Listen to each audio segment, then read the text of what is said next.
आप देख रहे हैं सिट्स इंडिया न्यूज, आवाज बहुजन समाज की।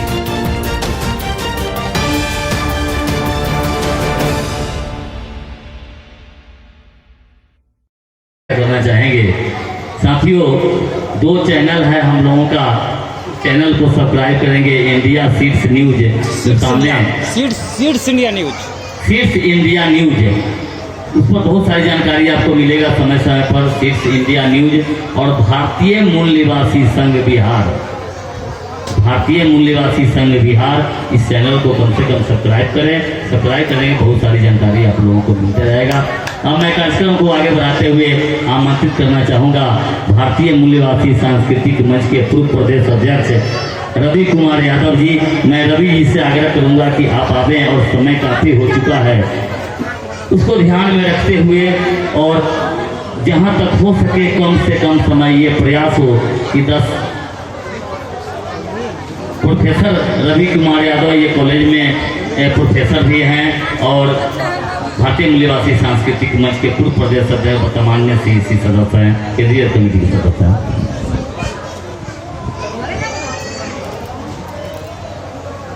आदरणीय अध्यक्ष महोदय, संचालन कर रहे भाई दिलीप यादव जी, मंचा सिंह, सभी पदाधिकारीगण, राजेश बौद्ध जी जो आपके नवोदय विद्यालय में शिक्षक हैं, हमारे बड़े भाई भारतीय मूल निवासी सांस्कृतिक मंच के CEC मेंबर भाई रंजीत पासवान जी, हमारे बाम सेट के राष्ट्रीय उपाध्यक्ष मानवर महेंद्र बाबू, सिट्स इंडिया न्यूज के प्रोप्राइटर डायरेक्टर भाई इंद्रजीत जी, और सामने बैठे हमारे तमाम अभिभावकगण, साथीगण, माताएं बहनें। साथियों, बहुत देर से आप लोग सुन रहे हैं, समझ रहे हैं। अब यह देखना होगा जे राम लक्ष्मण बाबू तो अब नहीं रहे, इनके बाद इनके उत्तराधिकारी और इनके समाज के लोग कितना इस विचार को फॉलो करेंगे। क्योंकि आपके मांगलपुर गांव मानवर महावीर बाबू सिसोदिया जी, जिनसे जाना जाता है, जो इस गांव के एक स्टार थे और बाम से भारतीय मूल निवासी सांस्कृतिक मंच के धरोहर भी, हम लोग भी उनसे सीखते थे। आप उस गांव से आते हैं। साथियों, मैं जितने भी तस्वीर लगा हुआ है, सभी महापुरुषों को नमन करते हुए, मैं भूतपूर्व सैनिक राम लक्ष्मण जो हम लोग के अभिभावक भी थे, हम लोग के बाम से भारतीय मूल निवासी सांस्कृतिक मंच के एक बड़े पदाधिकारी भी थे, हम लोग के कार्यक्रम में आते थे, हम लोगों को भी इनसे सीखने समझने का मौका मिला। साथियों, आज हमारे बीच नहीं है। दुख हुआ जब सर के देहांत के बारे में सुने। विकास जी अभी शायद दिखाई नहीं दे रहे, इनके माध्यम से न्यूज मिला, और भाई दिलीप यादव जी के माध्यम से संयोगवश हम लोग नहीं आ पाए। उस दिन भी कहीं कार्यक्रम था, लेकिन आज श्रद्धांजलि का समय जब हम लोग को सूचना हुआ तो दौड़े दौड़े 1-2 कार्यक्रम में शामिल होते हुए और भागे भागे आए।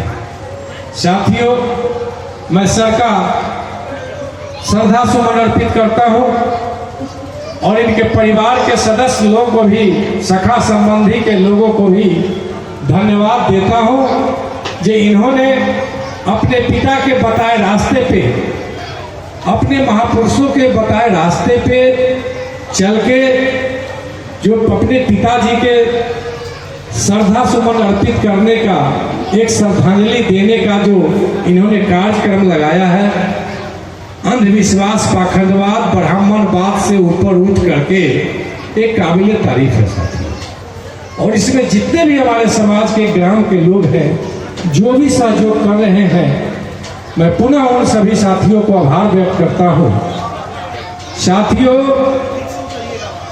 आज हमारे पढ़े लिखे लोग जो बाबा साहब के संविधान के बदौलत सरकारी पेशा में, प्राइवेट पेशा में या जहां भी नौकरी पेशा करते हैं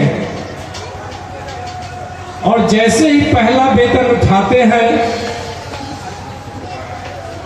तो कहीं पूजा करने चले जाते हैं, कहीं बाबा धाम जल ढारने चले जाते हैं, लेकिन यह वो नहीं समझ पाते हैं कि जिन बाबा धाम और जिन सत्यनारायण भगवान के पूजा करते हैं, क्या उस पूजा से हमको यह नौकरी मिला, हमको पढ़ने का अधिकार मिला, हमको कुर्सी पे बैठने का अधिकार मिला था क्या? तो मेरे लिए तो इन महापुरुषों का फोटो लगा हुआ है, ये भगवान है, तो इनके पूजा करना चाहिए और इनके पूजा में पूरी जानकारी होना चाहिए जो इन्होंने मेरे लिए क्या किए। उस रास्ते पे जब आप चलेंगे वही इनका पूजा हो जाएगा। लेकिन हमारे पढ़े लिखे विद्वान साथियों लोग SC ST OBC के लोग माइनॉरिटी के भी मौलाना ठगते हैं और जनरल कैटेगरी में जो छत्री वैश्य आते हैं वो भी ठगाते हैं ब्राह्मणवादी व्यवस्था से, वो भी ठगाते हैं और हमारे समाज के लोग तो ठगाते ही हैं। जब कोई पूजा पाठ करते हैं, कोई भी कार्यक्रम करते हैं, चाहे श्राद्ध हो, शादी विवाह हो, जो भी कार्यक्रम करते हैं, अगर ब्राह्मणवादी व्यवस्था से आप करते हैं साथियों, आप कितनों विद्वान है, साइंटिस्ट है, डॉक्टर है, मास्टर है, लेकिन पंडित जी के सामने आप बेवकूफ बन जाते हैं। कैसे बन जाते हैं? जब वो पंडित जी आते हैं, वो 5वां पास, 7वां पास, 8वां पास होते हैं, इसलिए क्योंकि बड़े बड़े पढ़े लिखे लोग वो अच्छे अच्छे नौकरी पेशा में होते हैं, जिनको कहीं कोई उपाय नहीं होता है, वो अपना यह पूजा पाठ कराने का धंधा अपना लेते हैं, क्योंकि जीने का उनका एक रास्ता हो जाता है। और हमारे लोग पढ़े लिखे विद्वान साथी लोग पंडित जी के सामने एक गोबर को, एक गाय के पैखाना को गणेश मान करके मक्का में पूजा करते हैं, सिर झुकाते हैं। कितना शर्मनाक बात है। वैसे पढ़े लिखे विद्वान को हम तो बेवकूफ समझते हैं। वो विद्वान हो सकते हैं, बुद्धिमान नहीं हो सकते। और यह जो शिविर लगा हुआ है, ये बाबू राम लक्ष्मण राम के श्रद्धांजलि सभा में यह एक सांस्कृतिक जागृति का भी कार्यक्रम चल रहा है। साथियों, हमारे विद्वान साथी जब वह 5वां पास पंडित जी के सामने कैसे करते हैं, मैं एक दो शब्द रखूंगा, समय भी ज्यादा हो गया है।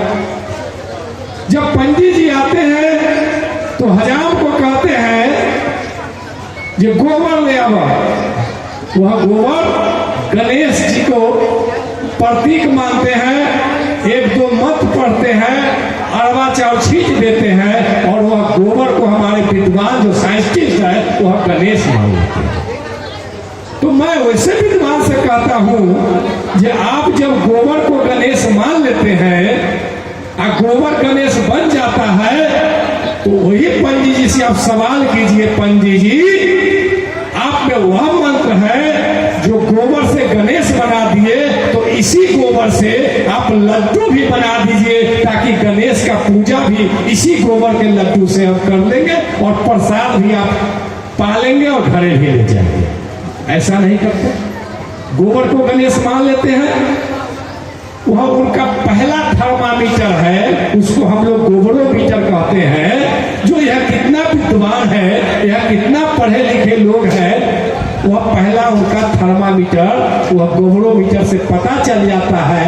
यह साइंटिस्ट, यह डॉक्टर, यह विद्वान हो सकता है, लेकिन गोबरोमीटर से प्रूफ हो गया कि यह महाबेवकूफ है। ये पहला उनका टेस्ट होता है।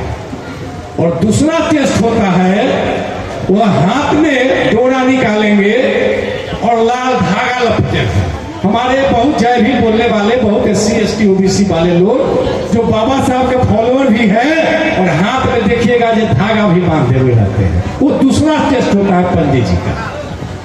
और वह मंत्र पढ़ते हैं, लाल धागा लपटेंगे और मंत्र पढ़ते हैं, एन बधो राजावली, एन बधो राजावली दानवेंद्रम महाबलम तेन त्वम बधानी माचल माचल माचल।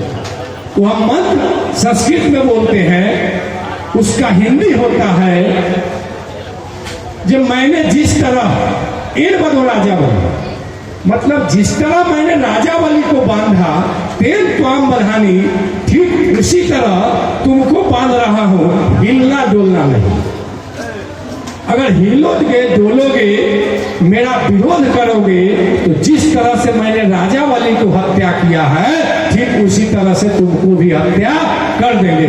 अगर यही बात वो हिंदी में बताएंगे और कहेंगे जो राजावली तुम्हारे आपके पूर्वज थे, मैंने जिस तरह उनको हत्या किया, ठीक उसी तरह तुमको भी हत्या करूंगा, फिर से जोड़ा बढ़वा लो, तो क्या आप बढ़वाइएगा? लाठी मार के बेलगा दीजिएगा? तो हमारे लोग, पढ़े लिखे लोग संस्कृत नहीं समझते, ध्यान भी नहीं देते हैं। उसी तरह शादी का मंत्र है, जो हवा मह करके जो हमारे प्रमोद जो गाना के माध्यम से समझाए हैं। साथियों उनका मंत्र जान जाइएगा तो उन विधि से आप शादी भी करवा। मंत्र में वो भी गाली होता है।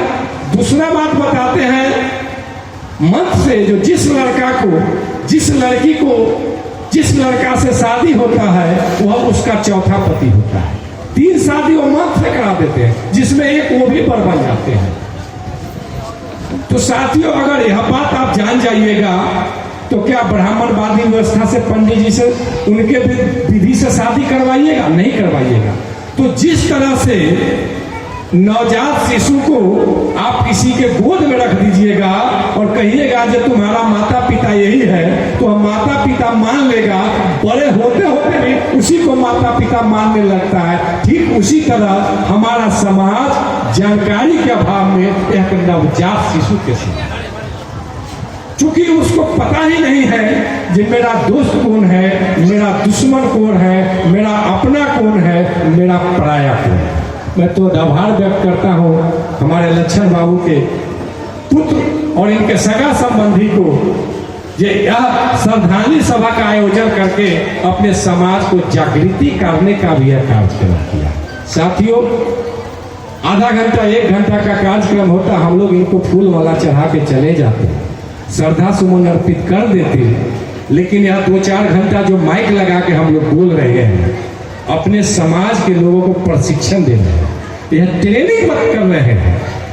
जो कि पढ़े लिखे लोग हाथ में डोरा बंधवाता है, टीकी रखता है, चंदन टीका करता है, तो ब्राह्मण समझ जाता है कि ये मेरा पशुआ गुलाम हो जाता है। जैसे अगर कोई कुत्ता को अगर गर्दन में बेल्ट लगा दिया जाता है, तो पहचान में आ जाता है ये फल्ला बाबू के कुत्ता है, इनका नाम मारिया हो, इनका ज्यादा कुछ छोटा देते। लेकिन कोई अरेरा कुत्ता को देखिएगा 100-200 में टहलते रहता है, पता नहीं चलता है ये कौन है, तो उसको लोग लाठियों से मार के बेलगाते रहता है।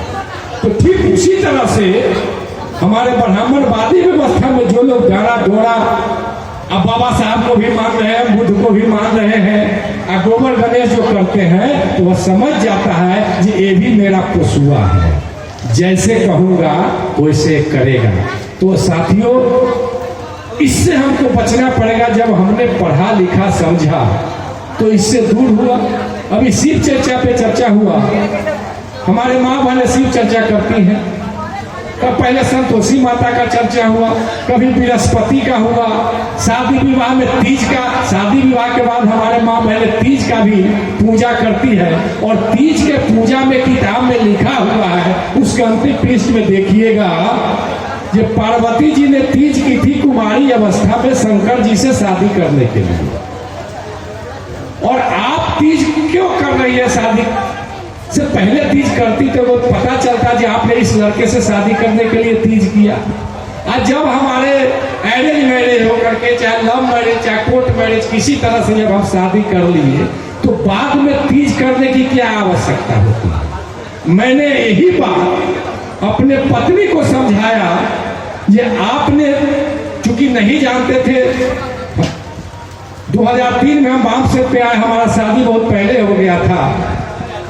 हम 1984 में मैट्रिक किए थे, इंटर किए थे, ग्रेजुएशन एमए किए, लेकिन हमारा शादी हो गया था साथियों 1985 में।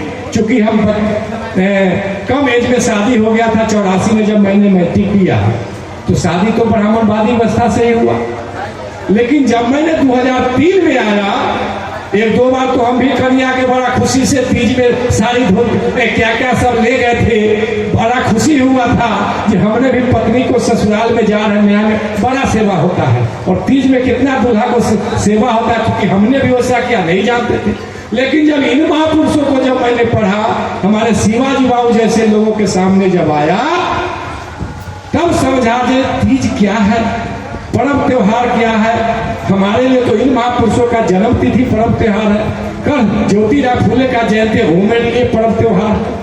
तो मैंने तीज कैसे छोड़ाया वो मैं बताता हूँ, मैं अपने प्रैक्टिकल बताता हूँ, बाकी आप लोग समझिएगा क्या करना। तो हमने पत्नी को कहा कि आप पहले जो तीज करती थी अब छोड़ दीजिए। तो कहे कि ये तीज कैसे छोड़ देंगे।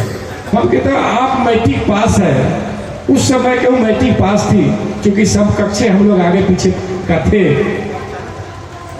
तो किताब में तो पहले आप पढ़ी लिखी है, ठीक है, कुमारी अवस्था में आप तीज नहीं की थी तो नहीं किए थे। तो किताब में लिखा हुआ है कि पार्वती जी तीज की थी कुमारी अवस्था में शंकर जी से शादी करने के लिए, और आपने तो पहले तीज की नहीं। और बेगर तीज के रवि कुमार यादव जी से अगर आपको शादी हो गई तो हमसे आप संतुष्ट है कि नहीं, क्योंकि 2-4-10 साल तो आप हमको भी देख लीजिए। तो कहिए कैसे आप बोलते हैं, हम कैसे आपसे संतुष्ट नहीं है। तो जब हमसे आप संतुष्ट है, हमसे तुम संतुष्ट हो, तो आज से तीज का पर्व करना बंद कर दो। तो कैसे कहते हैं, कैसे बंद कर देंगे। हम ये किताब में लिखा हुआ है, पेज उल्टा करके उसको बता दिए, उस दिन से तीज बंद कर दो। तो हम लोग कहते हैं कि हमारे पत्नी नहीं मानती है, बेटा नहीं मानता है, बेटी नहीं मानते हैं। अरे सब मानेंगे, पहले हम कॉन्फिडेंस कर लेंगे, समझा लेंगे तो छोड़ देंगे। उन्होंने तीज पर्व छोड़ दिया। अब पंडित जी क्या लाग दिए, ये तीज करवा रहता थोड़ा पति के लंबाई होता। अब आप लोग हाथ उठा करके कहिए, कितना भी हमारे माँ बहनें पर्व करती है पति के लंबी आयु के लिए, तो पहले विधवा क्यों हो जाती है, उसका पति पहले क्यों मर जाते हैं। और हम पति एक भी पर्व नहीं करते हैं जो पत्नी के लंबी आयु हो, तो यो पत्नी जिंदा कैसे रह जाती है। क्या ये अंधविश्वास है कि नहीं। क्या हम लोग नारी को शोषण करते हैं कि नहीं करते। तो इससे बचना पड़ेगा साथियों। एक आज का सब्जेक्ट है, 1 मिनट में मैं उसमें भी बोल दूं। जीवन मृत्यु शब्द है, मरणोपरांत अंधविश्वास पाखंडवाद। अच्छा, ब्राह्मणवाद पे जो हम लोग लुटा रहे हैं साथियों, लोग भी सब लोग कह चुके होंगे, वाकई में जीवन मृत्यु सत्य है। जो जन्म लिया है उनको एक न एक दिन मरना निश्चित है। हम भी मरेंगे, आप भी मरिएगा, हम भी मरेंगे, आप भी मरिएगा, सब लोग को मरना है। तो जीवन मृत्यु सत्य है कि नहीं है। तो कोई आदमी मर जाते हैं, यहाँ नारा वैसा लगा है, मैंने देखा, हमारे भी पिताजी मर गए तो मैंने उसी लगाया। तो जीवन मृत्यु सत्य है, और नारा लगाइए। और घाट पे जाते हैं तो जितने भी भाई हैं चिता में आग लगाइए। लाश को डिस्पोजल करने का 3 तरीका होता है, दफना देना, डुबा देना या जला देना। और सब बेटा चिता में आग लगाइएगा, मुंह में आग नहीं लगाना चाहिए, वो भी अपमान होता है। कौड़ा जो देने जाते हैं घाट पे आने के बाद, वो सब बंद करना होगा। जिंदगी में तो ब्राह्मणवादी व्यवस्था से अपमान हमारे माता पिता को होता ही है, अब मरने के बाद भी हम कौड़ा मुर्घटिया पे देने जाएंगे, कितना अपमान बात होता है। इससे बचना पड़ेगा साथियों। और मेरे लिए माता पिता से बढ़ के कोई देवी देवता नहीं होते, कोई आत्मा परमात्मा नहीं होते हैं। हम बुद्ध के आइडियोलॉजी को पढ़ेंगे, अंबेडकर को पढ़ेंगे, ज्योतिराव फुले को पढ़ेंगे, तो आत्मा परमात्मा कहीं नहीं है। लेकिन ब्राह्मण कहेगा कि अब अगलो जन्म ला बाबू के दो। बाबू के जब हम अंत्येष्टि कर दिया और कहते हैं इनका अंतिम संस्कार हो गया, तो अब कौन संस्कार बचता है जो आप खटिया, चौकी, हाथी, घोड़ा, पलंग आज इतना इतना अनाज देते हैं? तो वैसे लोगों से मैं निवेदन करता हूं जब बाबू जी से बात करने के लिए वो 1500 वाला सस्तुओं वाला मोबाइल दान कर दीजिएगा, ताकि बाबू जी का हाल चाल लेते रहिएगा। तो अंधविश्वास पाखंडवाद में कब तक रहिएगा, इससे बचना पड़ेगा। बहुत बहुत धन्यवाद। मैं पुनः एक बार राम लक्ष्मण बाबू को श्रद्धांजलि सुमन अर्पित करते हुए, नमन करते हुए और आप सभी को आभार व्यक्त करते हुए अपनी वाणी को विराम देता हूँ। धन्यवाद। जय भारत, जय मूल्य। बहुत बहुत धन्यवाद जी, आपने कम समय में बड़ी महत्वपूर्ण बातों को रखा है। नजर खोलने का काम किया है, दिमाग खोलने का काम किया है।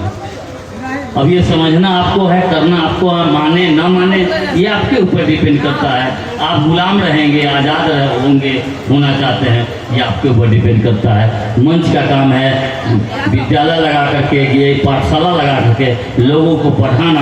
आप कितना समझ सकते हैं, कितना पालन कर सकते हैं, ये आपके ऊपर डिपेंड करता है। अब हम कार्यक्रम को आगे बढ़ाते हुए वीडियो को लाइक करें, कमेंट्स करें, शेयर करें और चैनल को सब्सक्राइब करें। धन्यवाद।